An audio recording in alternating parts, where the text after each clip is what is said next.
Mixed martial arts, also known as MMA, is an adrenaline-fueled sport that pits two fighters against each other in the ring. Due to the various different fighting styles and weight classes, it's now one of the fastest growing sports in the world. I'm going to speak with Matt Iman, the assistant head coach at SBG Manchester and professional MMA fighter, about the dangers that the athletes have to face.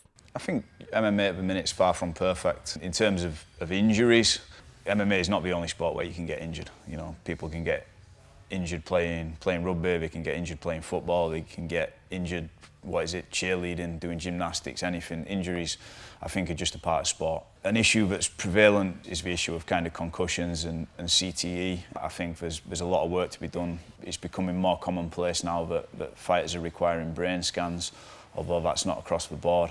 I think down the line that's going to become a serious concern because concussion management and CTE is something that's, you know, it can affect people greatly. You can kind of see from, you know, CTE or punch drunkenness is what a lot of these kind of old boxers are suffering, and then you don't really have an older generation of MMA fighters yet to see how this has affected us. It might be with the smaller gloves, but it's not as prevalent as it's been in boxing. But any pursuit where people are becoming concussed is obviously a concern. I then spoke with Thomas Thompson, a 17-year-old amateur MMA fighter who is about to embark on his semi-professional career.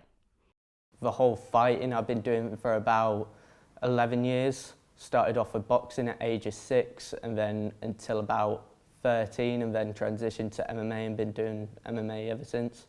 I've seen people dislocate their shoulders. I've had a few gashes underneath my eyes, bloody noses. There's a few, there's normally not that serious, but we do get the fairly serious one here to there where there's something wrong with a knee or shoulder. We always get told before sparring to put on headgear and Vaseline because a cut can end a fight. It doesn't bother me because I love this sport so much that I would happily die for it. And it sounds like cheesy and cringy, but I would happily. There's no doubt that MMA, which is being dubbed the billion-dollar blood sport, will continue to be one of the fastest growing sports. However, it will be interesting to see if regulators can make it a more safe practice. That's it from me, Tara O'Connell.